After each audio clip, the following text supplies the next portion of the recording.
नमस्कार, जय हिंद, वंदे मातरम। स्वागत है आपका एक बार फिर से अपने YouTube चैनल @SYGK फैक्ट पे।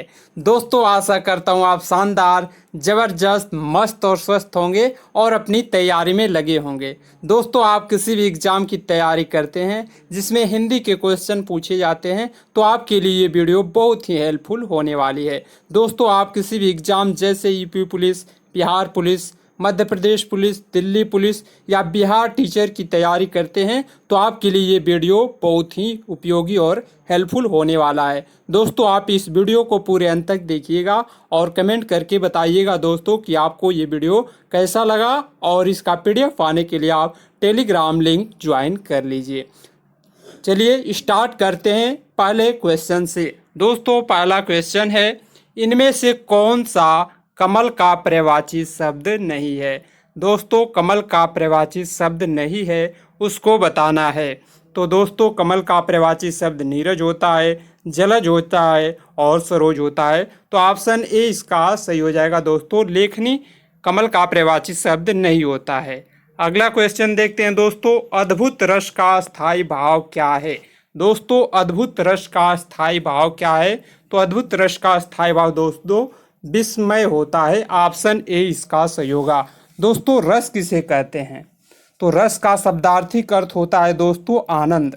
काव्य को पढ़ने या सुनने में जिस आनंद की अनुभूति होती है दोस्तों, उसे रस कहते हैं। ये भी क्वेश्चन कई बार पूछा जाता है दोस्तों कि रस के अंग कितने होते हैं? तो रस के अंग 4 होते हैं दोस्तों। कौन कौन होते हैं? तो अस्थाई भाव, विभाव और संचारी भाव।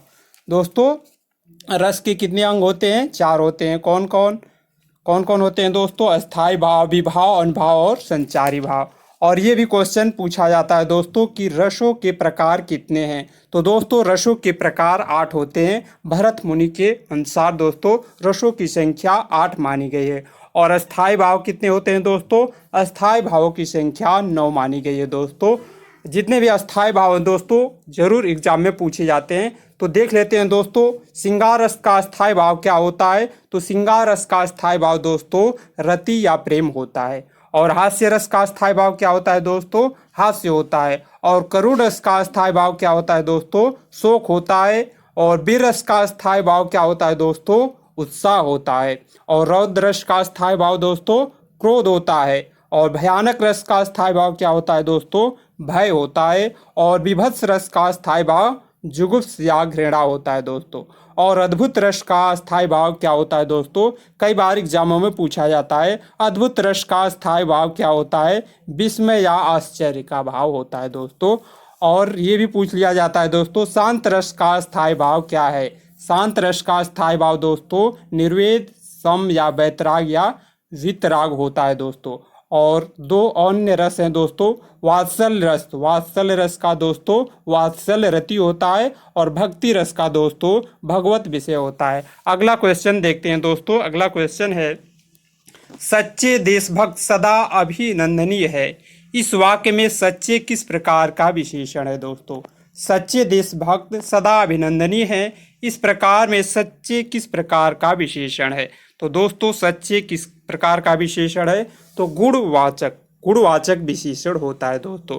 जो शब्द संज्ञा या सर्वनाम की विशेषता बताता है दोस्तों उसे विशेषण कहते हैं। और ये भी क्वेश्चन बनता है दोस्तों, कई बार पूछा गया है दोस्तों कि विशेषण के प्रकार कितने होते हैं? तो दोस्तों, विशेषण के 4 प्रकार होते हैं। कौन कौन होते हैं दोस्तों? आप नोट डाउन कर लीजिए। दोस्तों, विशेषण के 4 प्रकार होते हैं, गुणवाचक, संख्यावाचक, सर्वनामिक विशेषण और परिमाण बोधक विशेषण होता है दोस्तों। अगला क्वेश्चन देखते हैं दोस्तों। अगला क्वेश्चन है दोस्तों, इसका क्या आंसर सही हो जाएगा? इसमें दोस्तों गुणवाचक विशेषण होगा। ऑप्शन ए सही हो जाएगा। अगला क्वेश्चन है दोस्तों, कोमल का विलोम शब्द क्या है? दोस्तों, कोमल का विलोम शब्द क्या है बताइए? मल, ऑप्शन बी है विमल, ऑप्शन सी है कुटिल और ऑप्शन डी है दोस्तों कठोर। कोमल का विलोम शब्द क्या होगा दोस्तों? कठोर होगा। अगला क्वेश्चन देखते हैं दोस्तों, इनमें स्त्रीलिंग शब्द कौन सा है? स्त्रीलिंग शब्द बताना है दोस्तों। तो स्त्रीलिंग दोस्तों कौन सा होगा?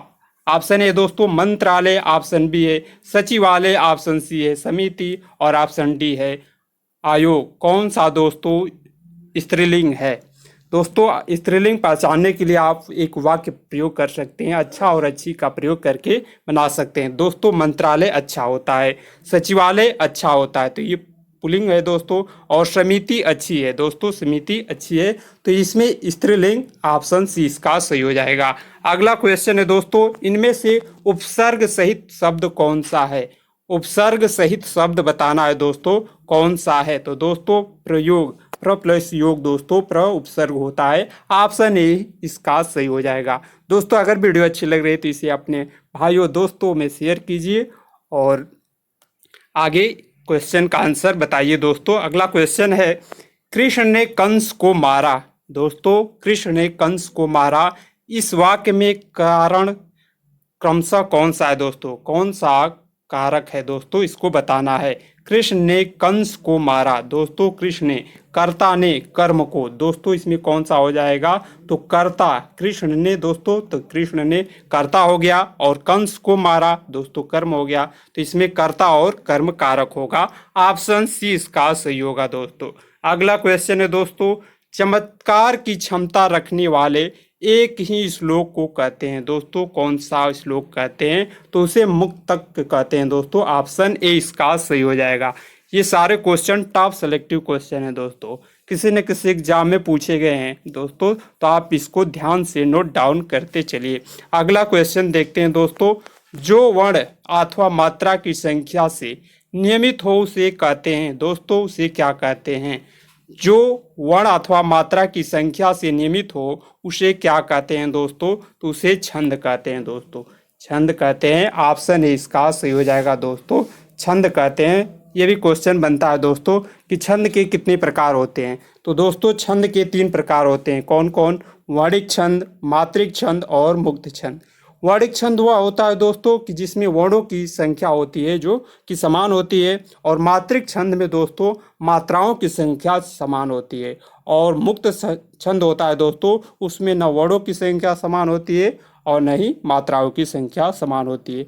और ये भी क्वेश्चन कई बार बनता है दोस्तों कि मात्रिक छंद में कौन कौन होते हैं? तो दोस्तों मात्रिक छंद के भी 3 प्रकार में बांटा गया है, एक होता है दोस्तों सममात्रिक छंद, और एक होता है अर्ध सममात्रिक छंद, और एक होता है दोस्तों विषम मात्रिक छंद। दोस्तों कई बार पूछा जाता है कि सममात्रिक छंद कौन कौन है? तो दोस्तों जैसे चौपाई हो गया, रोला हो गया, गीतिका हो गया, हरि गीतिका, वीर अल्लाह, ये सब दोस्तों सममात्रिक छंद है, नोट डाउन कर लीजिएगा दोस्तों, ये कई बार क्वेश्चन बनता है। और अर्ध सममात्रिक छंद कौन है दोस्तों? तो अर्ध सममात्रिक छंद में हो गया बैरवे हो गया, दोहा हो गया, सोठा हो गया और उलाला हो गया दोस्तों। और विषम मात्रिक छंद कई बार एग्जाम में पूछा गया दोस्तों, कौन कौन है विषम मात्रिक छंद में? जैसे हो गया कुंडली हो गया और छप्पय हो गया। दोस्तों कुंडली जो बनता है दोहा और रोला से मिलकर बनता है, और छप्पय जो होता है दोस्तों रोला और उलाला से मिलकर बनता है, ध्यान रखिएगा। अगला क्वेश्चन देखते हैं दोस्तों। अगला क्वेश्चन है, सही युग्म का चयन कीजिए। इसमें कौन सा दोस्तों सही युग्म है? इसके लेखक कौन है? सही युग्म बताना है दोस्तों। तो इसका क्या हो जाएगा दोस्तों? भगवत शरण उपाध्याय विलायत यात्रा है, या देवेंद्र सत्यार्थी तूफानों की बीच, और ऑप्शन सी है दोस्तों राम वृक्ष बेनीपुरी की हिमालय यात्रा सही है, या मोहन राकेश आखिरी चट्टान। दोस्तों मोहन राकेश आखिरी चट्टान के लेखक हैं, ऑप्शन डी इसका सही हो जाएगा। अगला क्वेश्चन देखते हैं दोस्तों। अगला क्वेश्चन है, जिसकी मत झट सोचने वाली हो। जिसकी मत झट सोचने वाली हो उसके लिए एक शब्द क्या होगा? ये क्वेश्चन कई बार एग्जामों में पूछा गया है दोस्तों, तो आप इसका आंसर बताइए क्या हो जाएगा दोस्तों? जिसकी मत झट सोचने वाली हो उसे क्या कहते हैं दोस्तों? तो उसे प्रत्युन्मति कहते हैं, प्रत्युत्पन्नमति दोस्तों, ऑप्शन सी इसका सही हो जाएगा। अगला क्वेश्चन है दोस्तों, बड़े ही इंपॉर्टेंट क्वेश्चन है, मुंबई में गगनचुंबी इमारतें हैं। दोस्तों गगनचुंबी इमारतें हैं, उभरे हुए शब्द में कौन सा समास है दोस्तों? गगन को चूमने वाला। दोस्तों गगनचुंबी में बताना है कि कौन सा समास है। दोस्तों गगनचुंबी में कौन सा समास हो जाएगा? तत्पुरुष समास हो जाएगा। गगन को चूमने वाला, कर्ता ने कर्म को करण से, दोस्तों कारक विभक्ति का जिसमें प्रयोग होता है वो तत्पुरुष समास होता है। समासों की संख्या कितनी होती है दोस्तों? समासों की संख्या कितनी होती है? तो समासों की संख्या कई बार पूछा गया है दोस्तों। समासों के भेद 6 होते हैं। कौन कौन होते हैं दोस्तों? अव्ययी भाव समास, तत्पुरुष समास, कर्मधारय समास, द्वंद्व समास, द्विगु समास और बहुब्रीहि समास। समास के 6 भेद होते हैं। अगला क्वेश्चन देखते हैं दोस्तों। अगला क्वेश्चन है, उसका आंसर बताना है दोस्तों। चिर जीवो जोर जुरे, क्यों न संदेह गंभीर, को घटी ये वृषभानु, वे हलधर के वीर। दोस्तों इसमें कौन सा अलंकार है? अलंकार बताना है दोस्तों। अलंकार कौन सा है? तो दोस्तों इसमें श्लेष अलंकार हो जाएगा। दोस्तों अलंकार के कितने भेद होते हैं, इसका आप कमेंट बॉक्स में लिखकर बताइए दोस्तों। अलंकार के कितने भेद होते हैं? तो अलंकार के दोस्तों 3 भेद होते हैं। कौन कौन होते हैं दोस्तों? शब्दालंकार, अर्थालंकार और उभयालंकार। ये क्वेश्चन बनता है दोस्तों कि शब्दालंकार में कौन कौन होते हैं। तो शब्दालंकार में हो गया दोस्तों अनुप्रास अलंकार हो गया, यमक अलंकार, श्लेष अलंकार, वक्रोक्ति अलंकार और विवक्षा अलंकार श्लेष अलंकार शब्दालंकार के भेद में होते हैं दोस्तों। और अर्थालंकार में दोस्तों उपमा हो गया, संदेह अलंकार, भ्रांति मानक अलंकार और दोस्तों अन्य अलंकार हैं। आगे देखते हैं अगला क्वेश्चन। दोस्तों अगला क्वेश्चन है, तुरंग शब्द का परिवाचित शब्द क्या होगा? तुरंग शब्द का दोस्तों, तुरंग शब्द का परिवाचित शब्द क्या होगा? तो दोस्तों बाजी होगा। ऑप्शन 20 का सही हो जाएगा। घोड़ा का होता है दोस्तों तुरंग, तो बाजी जो है दोस्तों तुरंग। ऑप्शन 20 का सही हो जाएगा। अगला क्वेश्चन है दोस्तों, समिति शब्द का बहुवचन बताना है दोस्तों। समिति का बहुवचन क्या होगा? ये भी क्वेश्चन कई बार पूछा गया है दोस्तों। तो समिति दोस्तों कौन सा ऑप्शन सही हो जाएगा? समितियां दोस्तों, समितियां ऑप्शन बी है वो सही हो जाएगा दोस्तों, समितियां। अगला क्वेश्चन है दोस्तों, मुहावरा है, दिए गए विकल्पों में से रिक्त स्थान के लिए उचित मुहावरे का प्रयोग करना है दोस्तों। इसमें कौन सा ऑप्शन सही होगा? पुलिस को देखकर दोस्तों, पुलिस को देखकर चोर क्या हो गया दोस्तों? 9 2 11 हो गया। ऑप्शन ए इसका सही हो जाएगा दोस्तों। अगला क्वेश्चन देखते हैं दोस्तों, ई च छ ज झ य आदि का उच्चारण किससे होता है? दोस्तों इसका उच्चारण कैसे होता है? तो दोस्तों इसका उच्चारण तालव्य से होता है। कंठ से कौन कौन होता है दोस्तों? क वर्ग के जो होते हैं दोस्तों कंठ से होते हैं। क ख ग घ घ अंग होता है दोस्तों, कंठ से होता है। और तालव्य से दोस्तों च वर्ग का उच्चारण होता है। और ट वर्ग में दोस्तों मूर्धन्य से होता है। और प वर्ग होता है दोस्तों ओठ से होता है। दोस्तों पूछ लिया जाता है कि स्पर्शी व्यंजनों की संख्या कितनी होती है? तो स्पर्शी व्यंजनों की संख्या दोस्तों 25 होती है। और दोस्तों पूछ लिया जाता है कि उसमें व्यंजन कौन कौन है? तो स ह। दोस्तों उसमें व्यंजनों की संख्या 4 होती है। और अंतस्थ व्यंजन कौन कौन होते हैं दोस्तों? तो य र ल व अंतस्थ व्यंजनों की संख्या भी 4 होती है, ध्यान रखिएगा। अगला क्वेश्चन देखते हैं। अगला क्वेश्चन है दोस्तों, लिंग संबंधी अनुप्रयोग विकल्प निम्नलिखित में से कौन सा है? दोस्तों इसमें कौन सा ऑप्शन सही हो जाएगा? तो कर्ता और कर्त्री दोस्तों ऑप्शन डी इसका सही हो जाएगा, सही लिखा गया है। अगला क्वेश्चन है दोस्तों, बड़े ही इंपॉर्टेंट क्वेश्चन है, इसका आंसर बताइए दोस्तों। परमेश्वर में कौन सा समास है? परमेश्वर में कौन सा समास है दोस्तों? तो परम है ईश्वर, परम है ईश्वर जो दोस्तों उसको परमेश्वर कहते हैं। कर्मधारय समास है। कर्मधारय में दोस्तों है जो कि समान आदि का प्रयोग करके बनाया जाता है दोस्तों उसका। तो ऑप्शन 20 का सही हो जाएगा। अगला क्वेश्चन है दोस्तों, उस काल मारे क्रोध के तन कांपने लगा, मानो हवा के जोर से सोता हुआ सारा जगह। दोस्तों इसमें अलंकार कौन सा होगा? अलंकार कौन सा होगा दोस्तों? तो उत्प्रेक्षा अलंकार होगा। दोस्तों उत्प्रेक्षा अलंकार में मनु मानो जनु जानो शब्द का प्रयोग करके बनाया जाता है दोस्तों। तो इसमें दोस्तों मानो हवा से दोस्तों मानो हवा दोस्तों पहचान में आ जाता है कि मानो मनु मानो जनु जानो आदि का प्रयोग होता है, वहां पर उत्प्रेक्षा अलंकार होता है दोस्तों, ध्यान रखिएगा। अगला क्वेश्चन है दोस्तों, दिए गए विकल्प में अनुकूल का विपरीत विरुद्धार्थी शब्द बताना है, विलोम शब्द बताना है दोस्तों। अनुकूल का दोस्तों क्या हो जाएगा? अनुकूल का प्रतिकूल होता है विलोम शब्द। अगला क्वेश्चन है दोस्तों, बड़े इंपॉर्टेंट क्वेश्चन है, निम्नलिखित वाक्यों में से संबंध कारकों वाले वाक्यों को पहचानना है दोस्तों। संबंध कारक किसमें प्रयोग हुआ है? दोस्तों क्या आंसर हो जाएगा? राम खाना खाता है। दोस्तों ये कौन सा कारक हो जाएगा? ऑप्शन बी है दोस्तों, राधा का कुत्ता बहुत तेज दौड़ता है। तो ऑप्शन बी दोस्तों संबंध कारक हो जाएगा। संबंध कारक में दोस्तों का, के, की, रारेरी, नानेनी आदि का प्रयोग होता है दोस्तों। तो राधा का कुत्ता दोस्तों इसमें संबंध का बोध होता है। अगला क्वेश्चन है दोस्तों, बड़े इंपॉर्टेंट क्वेश्चन है।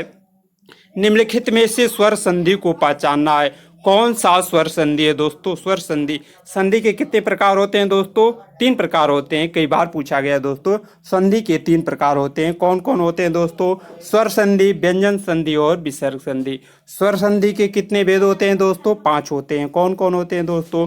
दीर्घ संधि, गुण संधि, वृद्धि संधि, यण संधि और आदि संधि। तो दोस्तों इसमें स्वर संधि बताना है। कौन सा स्वर संधि है? ऑप्शन ए है दोस्तों पुस्तकालय, ऑप्शन बी है दोस्तों संदिग्ध और ऑप्शन सी है दिग्दर्शन और ऑप्शन डी है दोस्तों उज्जवल।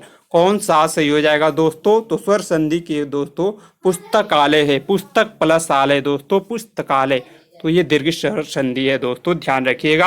अगला क्वेश्चन है दोस्तों, बड़े इंपॉर्टेंट क्वेश्चन है। ये कई बार एग्जाम में पूछा गया दोस्तों। अगर वीडियो अच्छी लग रही है दोस्तों तो अपने भाइयों बहनों दोस्तों में शेयर कीजिए दोस्तों, और कमेंट करके जरूर आंसर बताइएगा। अगला क्वेश्चन है दोस्तों, हिंदी साहित्य में कलम का सिपाही किसे कहा जाता है? कलम का सिपाही किसे कहा जाता है दोस्तों? तो अमृतलाल नागर को कहा जाता है। अगला क्वेश्चन है दोस्तों, नौकर की कमीज साहित्य की किस विधा की रचना है दोस्तों? किस विधा की रचना है? तो उपन्यास की है। ऑप्शन ए इसका सही हो जाएगा दोस्तों। अगला क्वेश्चन है दोस्तों, आचार्य रामचंद्र शुक्ल ने प्रेमाख्य काव्य परंपरा का प्रथम कवि किसे माना जाता है? दोस्तों आचार्य रामचंद्र शुक्ल को प्रेमाख्य काव्य परंपरा का प्रथम कवि किसे माना है? किसको माना है दोस्तों? कुतुबन को माना है। ऑप्शन डी इसका सही हो जाएगा दोस्तों। क्या होगा? ऑप्शन डी इसका सही हो जाएगा। अगला क्वेश्चन है दोस्तों, अनिच्छा में उपसर्ग बताना है। अनिच्छा में दोस्तों कौन सा उपसर्ग है? उपसर्ग वो होता है दोस्तों जो कि शब्दांश के आदि में जोड़कर बनाया जाता है। उपसर्ग होता है, और प्रत्यय जो होता है दोस्तों शब्दांश के अंत में जोड़कर बनाया जाता है, उसे प्रत्यय कहते हैं। तो इसमें कौन सा हो जाएगा दोस्तों उपसर्ग? तो अनिच्छा दोस्तों, अन प्लस इच्छा, ऑप्शन 20 का सही हो जाएगा। अगला क्वेश्चन है दोस्तों, तुलसीदास चंदन घिसे के लेखक कौन है? दोस्तों कौन है दोस्तों? हरिशंकर परशाई है दोस्तों। ऑप्शन 20 का सही होगा। अगला क्वेश्चन है दोस्तों, मल्हार अलापना। दोस्तों मल्हार अलापना मुहावरे का उचित प्रयोग कौन सा होगा? मल्हार अलापना दोस्तों क्या हो जाएगा? चैन से जिंदगी काटना। ऑप्शन सी इसका सही हो जाएगा दोस्तों, ऑप्शन सी। अगला क्वेश्चन है दोस्तों, बहुत ही इंपॉर्टेंट क्वेश्चन है। सही वर्तनी शब्दों को बताना है दोस्तों। कौन सा होगा सही वर्तनी? कौन सा होगा दोस्तों? ऑप्शन ए होगा, दवानल होगा। ऑप्शन ए इसका सही हो जाएगा। अगला क्वेश्चन है दोस्तों, श्रोता सवाल कर रहा है। श्रोता सवाल कर रहा है, इस वाक्य में क्रिया किस काल का बोध कर रही है? दोस्तों किस काल का बोध कर रही है? तो दोस्तों अपूर्ण वर्तमान काल है दोस्तों। राह रही है दोस्तों, अपूर्ण वर्तमान काल का बोध करा रही है। अगला क्वेश्चन है दोस्तों, खिन्न का विलोम शब्द क्या होगा? दोस्तों खिन्न का विलोम शब्द क्या होगा? तो ऑप्शन ए इसका सही होगा दोस्तों, मुदित होगा। थैंक्स दोस्तों। अगर ये वीडियो अच्छी लगे तो इसे लाइक कीजिए, अपने दोस्तों भाइयों बहनों में शेयर कीजिए, और कमेंट जरूर कीजिए दोस्तों कि आपको ये वीडियो कैसा लगा। और आप इसका पीडीएफ पाने के लिए टेलीग्राम लिंक को जरूर ज्वाइन कर लीजिए। और आप पहली बार इस चैनल पे आए हैं दोस्तों तो चैनल को भी सब्सक्राइब कर लीजिए और बेल आइकन को भी प्रेस कर लीजिए दोस्तों। तब तक के लिए मिलते हैं नेक्स्ट वीडियो में। जय हिंद दोस्तों।